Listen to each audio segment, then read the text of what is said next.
ایک ہے نماز ہم پڑھ لیتے ہیں، آپ نے سارا پڑھ لیا، سارا تعدیل ارکان بھی کر لی، لیکن اگر آپ کا اللہ کے ساتھ ڈائریکٹ کمیونین اور ڈائریکٹ کمیونیکیشن قائم نہیں ہوا تو نماز، جس کو کہ کہا گیا کہ الصلاۃ معراج المومنین، جو قرب حضور کو حاصل ہوا معراج میں،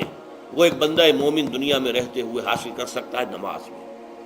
اگر اس کی روح جو ہے واقعتاً ہم کا نام ہو رہی ہو الحمدللہ رب العالمین الرحمن الرحیم مالک یوم الدین اہدنا الصراط المستقیم ایاک نعبد و اگر ہم واقعتاً ایسے کہہ رہے ہوں کہ ہمیں احساس ہو کہ ہم اللہ کے حضور میں حاضر ہیں اور عرض کر رہے ہیں، سجدہ کریں تو حدیث میں آتا ہے کہ ایسے محسوس ہو کہ گویا کہ میں نے اپنا سر اللہ کے قدموں میں رکھ دیا ہے، یہ ہے نماز۔ اب جو گفتگو ہو رہی ہے یہ ہم کلامی ہے، الصلاۃ معراج المومنین، اہل ایمان کے حق میں یہ نماز جو ہے یہ معراج کے درجے میں، لیکن یہ نماز کیسے نصیب ہوگی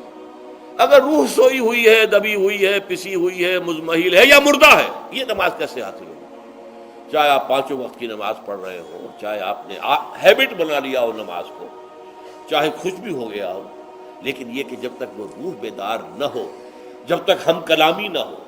افلاک سے آتا ہے نالوں کا جواب آخر، اٹھتے ہیں حجاب آخر، کرتے ہیں خطاب آخر، جب تک یہ نہ ہو، جیسے کہ میں ایک حدیث قدسی انشاءاللہ آج سناؤں گا سورہ فاتحہ کے ضمن میں،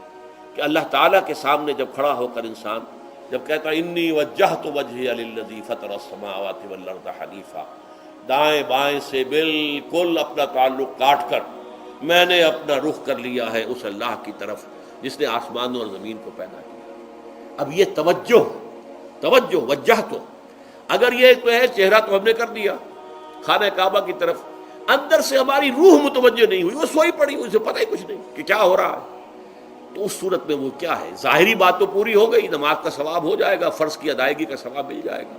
لیکن وہ اصل نماز تو حاصل نہیں ہوتی۔ یہ ہے وہ بات کہ وَإِذَا سَأَلَكَ عِبَادِي عَنِّي فَإِنِّي قَرِيبٌ، اے نبی جب میرے بندوں کی روحیں بیدار ہو جائیں، توانا ہو جائیں، حیات تازہ سے وہ ہم کنار ہو جائیں، اور پھر وہ میرے بارے میں پوچھیں، وہ میرا تقرب حاصل کرنا چاہتے ہیں، تو آپ سے پوچھیں تو کہیے میں قریب ہی ہوں۔ اجیب دعوت الداع اذا دعان، یہ ہے وہ دعا، میں ہر پکارنے والے کی پکار، ہر دعا کرنے والے کی دعا کو سنتا ہوں، قبول کرتا ہوں، جواب دیتا ہوں جہاں کہیں بھی مجھے پکارے۔ اذا دعان، اس میں در حقیقت وہ مفہوم آ گیا ہے there and then where ever، آپ اپنے گھر میں ہو کر پکاریں اللہ کو، آپ بستر پر لیٹے ہوئے پکاریں اللہ کو،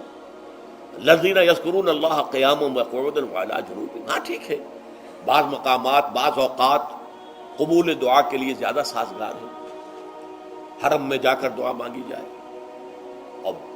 منا میں عرفات میں خاص طور پر، جبل رحمت پر خاص طور پر، ملتزم جو ہے کعبے کا اس پر خاص طور پر، وہ ایام بھی ہے خاص، لیکن یہ نہیں ہے کہ بقیہ دنوں میں آپ کے اور اللہ کے درمیان کو بڑا فاصلہ ہے۔ یہ سارا دنیا میں مشرکانہ نظاموں نے تصور پیدا کیا، اللہ تو دور ہے دور ہے دور ہے دور ہے، پاک ہے پاک ہے پاک، تم ناپاک ہو ناپاک ہو ناپاک ہو، اور تم تو بڑی پستی میں پڑے ہو، تم اللہ سے براہ راست ہم کلام نہیں ہو سکتے۔ کوئی درمیانی چاہیے، کوئی لنکس چاہیے، کوئی پجاری ہوگا، کوئی پروہت ہوگا، کوئی پنڈت ہوگا، کوئی پیر ہوگا، کوئی پادری ہوگا، کوئی پوپ ہوگا، اس کے ذریعے سے تم اللہ سے ہم کلام ہو، خود نہیں۔ اور جب ذریعے بیچ میں آ گئے تو ان کی مٹھی گرم کرو، ان کی چاپلوسی کرو، ان کو بھی جو ہے چادریں چڑھاؤ، ان کو نذرانے پیش کرو۔ یہ ہے بدترین ایکسپلائٹیشن جو مذہب کے ذریعے سے نوع انسانی کی ہوئی ہے۔ یہ دو ایکسپلائٹیشن دنیا میں ہوئی ہے تاریخ انسانی میں، ایک بادشاہوں کی طرف سے خراج دو ہمیں، محنت تم کرو گے کھیت میں،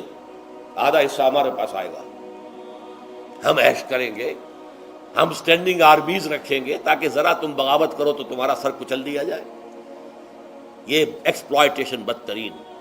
مانگنے والا گدا ہے، صدقہ مانگے یا خراج۔ دوسری طرف ہم بادشاہ ہیں،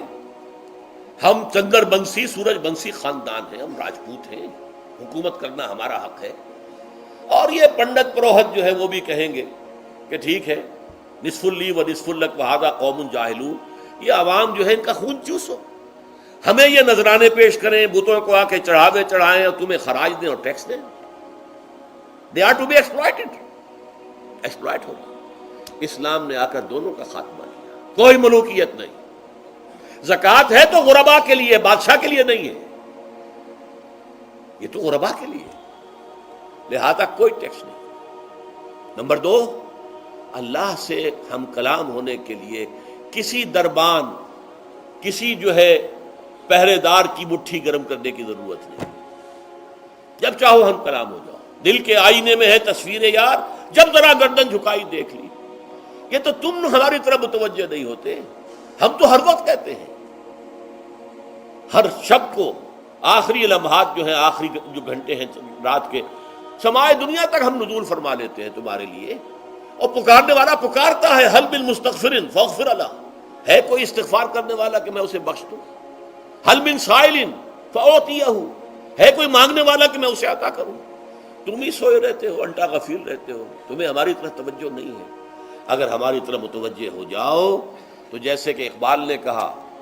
کہ میرے لیے یہ دربان جو ہے، پیران کلیسا کو کلیسا سے اٹھا دو،